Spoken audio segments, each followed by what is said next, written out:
नमस्कार दोस्तों, पिछले कुछ दिनों में अगर आप देखेंगे तो जो P2P लेंडिंग होता है, जी हाँ, P2P का मतलब हो गया peer to peer lending. Don't worry, मैं आपको सब कुछ बताऊंगा ये होता क्या है। लेकिन P2P लेंडिंग जो है इसकी संख्या आपको बढ़ते हुए देखने को मिलेगी। यहां पर अभी देख सकते हो आप, भारत पे लॉन्चेस 12% क्लब। 12% क्लब एक प्रकार का ऐप है जो कि भारत पे के द्वारा लॉन्च किया जा रहा है। अब भारत पे आपको पता होगा, ये सिंपली एक प्रकार से आप इसके माध्यम से जो यूपीआई ट्रांसफर वगैरह करना है ये आप कर सकते हो, स्कैन वगैरह। आई एम श्योर कि आप में से बहुत लोग इसका इस्तेमाल करते होंगे, राइट। मतलब आप यूपीआई से एक आप अपना एज अ कंज्यूमर किसी शॉपकीपर को ट्रांसफर कर सकते हैं, आप अपने दोस्त को ट्रांसफर कर सकते हैं। ये सारी चीजें ऑलरेडी भारत पे के द्वारा चल रही थी। और भारत पे एक प्रकार से फिनटेक कंपनी है। फिनटेक का मतलब होता है फाइनेंस से रिलेटेड जो टेक्नोलॉजीज लाई जाती हैं वो ये कंपनी था। जैसे मोबीक्विक हो गया, पेटीएम हो गया, ये सारी फिनटेक कंपनीज हैं। मतलब आपको फाइनेंस से रिलेटेड जो चीजें हैं उसके अंदर मदद करती हैं, तो ये टेक्नोलॉजी लेकर आती हैं। तो अभी तक क्या था, ये सिर्फ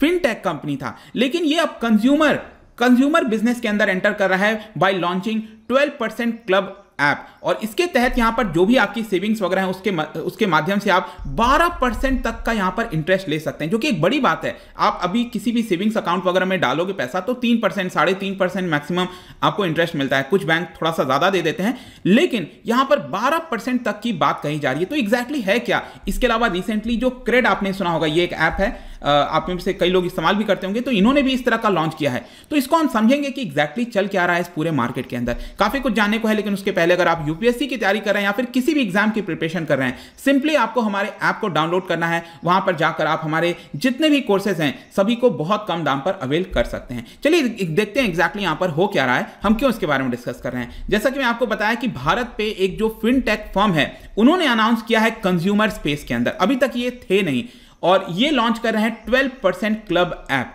और इसके माध्यम से आपका जो सेविंग्स है अगर आप उसको निवेश करते हो तो 12% तक का इंटरेस्ट मिलेगा। और बाई चांस अगर आपको जरूरत पड़ती है पैसे की, आप बोरो करना चाहते हो, तो लगभग इसी के आसपास के इंटरेस्ट रेट, मतलब 12% के आसपास के इंटरेस्ट रेट पर आप यहां पर जो है बोरो भी कर सकते हैं, पैसा ले भी सकते हैं एज अ लोन। अब देखिए यहां पर होता क्या है कि भारत पे कोई कंज्यूमर स्पेस पे तो है नहीं, वो एक प्रकार की फिनटेक कंपनी है, तो उसको किसी दूसरे पार्टनर के साथ आना पड़ेगा। और इसीलिए भारत पे ने पार्टनरशिप किया है RBI approved NBFC, non banking financial जो कंपनीज है ना, अब जितनी भी फाइनेंस से रिलेटेड कंपनीज है उसको एनबीएफसी कहते हैं। तो यहां पर क्या है कि आरबीआई अप्रूव करती है कुछ कंपनीज की आप ही इसी पर्टिकुलर सेगमेंट के अंदर आ सकते हैं। तो भारत पे ने यहां पर क्या किया, एक एनबीएफसी है जिसका नाम है लेनदेन क्लब, उनके साथ पार्टनरशिप कर लिया है ताकि ये जो भी बोरोइंग और लोन प्रोवाइड करना है, ये जितनी भी चीजें हैं यहां पर अच्छे से की जा सकें। और भारत पे ये कह रहा है कि आगे चलकर ये करंट फाइनेंशियल ईयर के अंदर हमारा मकसद है कि करीब $100 मिलियन तक का हमारा एयूएम हो जाए। एयूएम का मतलब होता है एसेट अंडर मैनेजमेंट। मतलब कि सपोज आप अपना पैसा सेव कर रहे हो, उसको जो है किसी दूसरे के द्वारा बोरो किया जाएगा, तो ये जितना भी पैसा अमाउंट होता है ना टोटल मिलाकर, इसको कितना एसेट मैनेज कर रही है वो कंपनी, उसको हम कहते हैं एसेट्स अंडर मैनेजमेंट। तो इनका एम है कि $100 मिलियन तक हम इसको मैनेज करेंगे इस करंट फाइनेंशियल ईयर। और ये जो ऐप है बेसिकली आपको गूगल प्ले स्टोर या फिर एप्पल जो स्टोर ऐप है वहां पर जाकर ले सकते हैं। और जैसा कि मैं आपको बता रहा था, ये तो भारत पे हो गया। इसके अलावा क्रेड करके एक और ऐप है, आपने सुना होगा। इसके माध्यम से आप जो पेमेंट वगैरह करते हैं क्रेडिट कार्ड का या फिर कोई भी मोबाइल, कई सारी चीजें आप कर सकते हैं। क्रेड एक ऐप है और इन्होंने भी यहां पर P2P के अंदर इंटरेस्ट दिखाया और इसमें आप 9% तक के आसपास इंटरेस्ट अर्न कर सकते हैं। तो चलिए सबसे पहले अब यहां पर हम समझेंगे कि P2P लेंडिंग का मतलब क्या होता है, ये एग्जैक्टली है क्या ये नया फीचर है। मैं आपको बता दूं ये कोई नया फीचर नहीं है, ये काफी लंबे समय से चलता आ रहा था। लेकिन 2017 में आरबीआई ने क्या किया, इसको रेगुलेटरी परव्यू के अंदर ले आया। अब आप खुद सोच के देखो कि अगर आपको लगता है कि ये पर्टिकुलर कंपनी आरबीआई के रेगुलेशन के अंडर आती है, तो जाहिर सी बात है ना कि आप उस पर विश्वास दिखाओगे कि आरबीआई उसके ऊपर निगरानी रख रही होगी। तो अभी तक क्या था, 2017 के पहले आरबीआई इसको अपने परव्यू के अंडर नहीं लाती थी। ये जो P2P लेंडिंग होता है ना, इसको अपने अंडर नहीं लाती थी। लेकिन 2017 में आरबीआई ने अनाउंस किया कि नहीं, हम इसको रेगुलेशंस के अंदर लाएंगे ताकि जो सीरियस प्लेयर हैं यहां पर वही रह सकें, जो धोखाधड़ी वगैरह जैसी चीजें होती हैं वो यहां पर ना हो या फिर कम हो जाए, एकदम मिनिमम हो जाए। तो P2P बेसिकली क्या होता है ना कि अगर सपोज कई सारे पर्सन है, ग्रुप ऑफ पर्सन है, A B C D, यहां पर बहुत सारे पर्सन है, जिनके पास पैसा है, ए के पास कुछ 50,000 है, डी के पास कुछ 1 लाख रुपए है, इसके पास 10 लाख रुपए है, मतलब अलग अलग पर्सन्स हैं जिनके पास एक्स्ट्रा पैसा पड़ा हुआ है। दूसरी तरफ आपको पता है कुछ लोग होते हैं जिनको पैसे की जरूरत होती है, जैसे एक्स वाई जेड, अलग अलग पर्सन्स हैं, उनको पैसा चाहिए।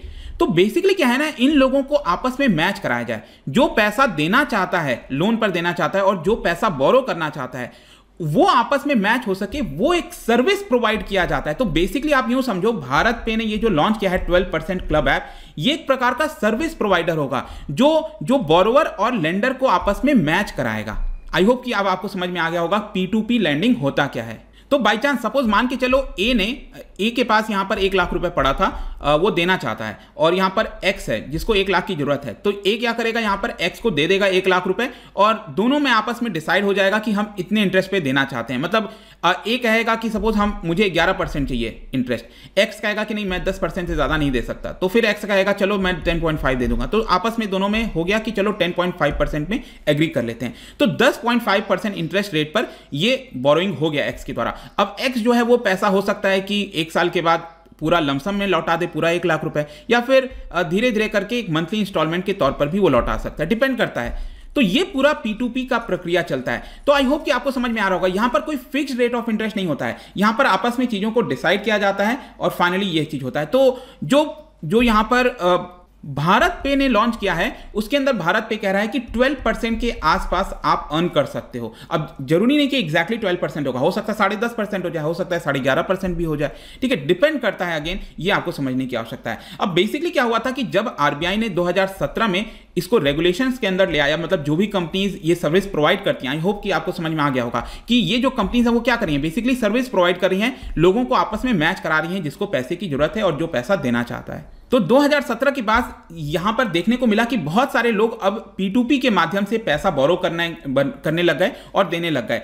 स्पेशली यहां पर बहुत सारे फेमस जो कंपनीज हैं, रूपी सर्कल है, फिंजी है, इंडिया मनी मार्ट हो गया, ये सब P2P के अंदर आपके शामिल हैं। और इसमें फायदा ये होता है कि आपको इंटरेस्ट ज्यादा मिल जाता है। मैंने आपको बताया ना, आपके पास पैसा पड़ा हुआ है और आपको पैसा देना है, आप सेविंग्स अकाउंट में डालोगे तो कितना मिलेगा, मुश्किल से 3-3.5%, लेकिन यहां पर दे रहे हो तो 10% 11% आपको इंटरेस्ट मिल रहा है। तो जाहिर सी बात है काफी अट्रैक्टिव है, लेकिन रिस्क भी इसमें काफी है, आपको समझना है, रिस्क भी देखने को मिलेगा। अब SBI वगैरह में आप अपना पैसा आइडियल कर दो, आपको पता है वो आपका पैसा खोया ही नहीं है, कहीं नहीं जाएगा, आपको आराम से 3-3.5% मिलेगा।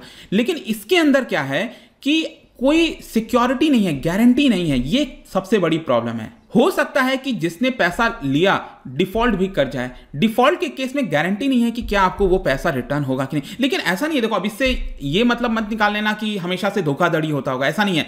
यहां पर जो सर्विस प्रोवाइड कर रहा है, जैसे भारत पे और जितने भी कंपनीज हैं, वो बेसिकली क्या करते हैं, जो एक्चुअल बोरोवर्स हैं, जो सही बोरोवर्स हैं, उनको आइडेंटिफाई करते हैं। अब आइडेंटिफाई कई तरीके से किया जा सकता है, जैसे आपने क्रेडिट स्कोर के बारे में सुना होगा, जो 900 पॉइंट्स में से स्कोर मिलता है ना, आपने देखा होगा, आप भी चेक करना, बहुत इंपॉर्टेंट है, सबको चेक करना चाहिए कि आपका क्रेडिट स्कोर है क्या। 800 के ऊपर रहता है तो बहुत ही अच्छा माना जाता है, मतलब वो अच्छा है 800 के ऊपर स्कोर, ये 900 में से टोटल निकाला जाता है, राइट। तो क्रेडिट स्कोर हो गया, आपका पूरा हिस्टोरिकल बैकग्राउंड वगैरह क्या है, उसके हिसाब से ये सर्विस प्रोवाइडर आइडेंटिफाई करते हैं कि कौन सा पर्सन ऐसा है जिसको पैसे की जरूरत है और वो पैसा लौटाएगा, ठीक है। ऐसा देखने को मिला है अभी तक कि 1% से भी कम यहां पर डिफॉल्ट रेट है इसके अंदर, लेकिन डेफिनेटली रिस्क तो है। अब रिस्क है तभी तो यहां पर आपको ज्यादा इंटरेस्ट मिल रहा है। अब पता ही आपको, अगर इंटरेस्ट आपको ज्यादा चाहिए तो रिस्क भी तो ज्यादा ही लेना पड़ेगा, ये तो सिंपल सा नियम आप कह सकते हो। तो रिस्क भी है, आपको ध्यान रखना है। जहां तक भारत पे के बारे में सवाल है 12% का, उन्होंने कहा है कि जो भी लोग यहां पर अपना पैसा निवेश करना चाहते हैं वो किसी भी समय हमारे ऐप के माध्यम से कर सकते हैं, और जो कंज्यूमर्स हैं वो कोलैटरल फ्री लोन भी ले सकते हैं। यहां पर 10 लाख तक का लोन ले सकते हो आप 12% के आसपास के इंटरेस्ट के हिसाब से, और टेन्योर अभी के लिए 3 महीने का होगा। और भारत पे का ये भी कहना है कि हम कोई भी प्रोसेसिंग चार्ज वगैरह नहीं लगाएंगे। आपने देखा होगा ना, हिडन चार्जेस वगैरह जो होते हैं, वो सारी चीजें नहीं लगाएंगे। और जब आपको अपना पैसा विड्रॉ भी करना है तब भी आप कह सकते हो, और विड्रॉल चार्जेस भी हम यहाँ पर नहीं लगाएंगे। और आप छोटे अमाउंट से भी इन्वेस्ट कर सकते हैं, 1000 रुपीज भी अगर आपको इन्वेस्ट करना है कर सकते हैं, मैक्सिमम 10 लाख तक इन्वेस्ट कर सकते हैं। आगे आने वाले समय में इसको बढ़ाकर 50 लाख तक भी कर दिया जाएगा, ठीक है। तो फाइनली कंक्लूजन में क्या कहा जा सकता है, देखिए जो अभी रिसेंटली ग्रोथ हुआ है P2P लेंडिंग का, क्रेड हो गया, भारत पे ये एंटर कर रहे हैं। बेसिकली ये लोग क्या चाहते हैं कि उनके जो कस्टमर्स हैं ना, जो उनके ऐप पर बने हुए हैं, वो ये पूरे इकोसिस्टम के अंदर बने ना, क्योंकि हर एक कंपनी चाहती है कि ज़्यादा से ज़्यादा वो सर्विस प्रोवाइड करे, तो इसी को वो बेसिकली बढ़ाने की कोशिश कर रहे हैं। तो ये पूरा वीडियो था, और मेरी तरफ से अगर पूछे तो डेफिनेटली एक बहुत ही अच्छा इन्वेस्टमेंट का जरिया है, लोगों को करना चाहिए। लेकिन हाँ, आपको अपना रिस्क देखना होगा, आपको ये समझना होगा कि थोड़ा सा इसमें रिस्क ज़्यादा होता है। ऐसा नहीं है कि आपका पैसा डूब ही जाएगा, ये मत सोचना प्लीज़। यहाँ पर आपको इंटरेस्ट रेट बहुत ही अच्छा मिल रहा है, तो एक काफ़ी अच्छा जरिया है, 12% कम नहीं होता है आपके सेविंग्स पर। जाने से पहले एक इंटरेस्टिंग क्वेश्चन आपके लिए, यहाँ पर आप क्या बता सकते हो कि आरबीआई की जो गाइडलाइंस है उसके हिसाब से यहां पर मैक्सिमम मैच्योरिटी पीरियड कितना हो सकता है। मतलब सपोज आपने बोरो किया पैसा, तो मैक्सिमम कितने समय तक के लिए आप वो बोरो कर सकते हो, मैच्योरिटी पीरियड कितना होना चाहिए P2P लेंडिंग लोन के अंदर, ठीक है। यहां पर गाइडलाइन है, उसमें ये बोला गया। इसका जो राइट आंसर है आपको पता ही है, मेरे इंस्टाग्राम पर तो आपको मिलेगा ही, वहां पर अगर आप नहीं हो कोई बात नहीं, टेलीग्राम से भी ले सकते हैं इसका सही उत्तर। मैं कई सारे MCQs यहां पर डालता रहता हूं, स्टोरीज के फॉर्म में आप जाकर प्ले कर सकते हो। बाकी अगर आपको PDF चाहिए तो टेलीग्राम पर आइए, अलग अलग सोशल मीडिया पर भी आप जुड़ सकते हैं। साथ ही साथ अगर आप कोई भी एग्जाम की प्रिपरेशन कर रहे हैं, सिंपली डाउनलोड आवर ऐप, वहां पर सभी कुछ आपको मिल जाएगा। आई होप कि वीडियो आपको पसंद आया होगा। मिलता हूं आपसे next time, till then thank you very much, see you soon.